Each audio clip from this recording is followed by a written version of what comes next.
દિલ્હી બ્લાસ્ટના સંદર્ભમાં Jamnagar railway station સહિત હાલારના સાગર કિનારા ઉપર પણ તંત્ર દ્વારા ચાંપતો બંદોબસ્ત ગોઠવવામાં આવ્યો છે।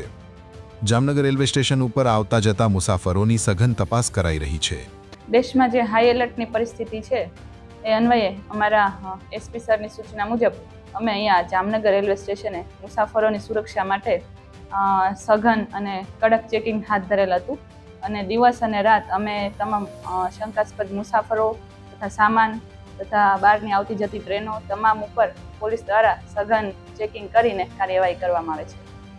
તો બેડી બંદર ઉપર મરીન પોલીસ તેમજ મરીન કમાન્ડો સહિતની સુરક્ષા એજન્સીઓ દ્વારા ફિશિંગ બોટ સહિતના સાધનોની ચકાસણી હાથ ધરવામાં આવી।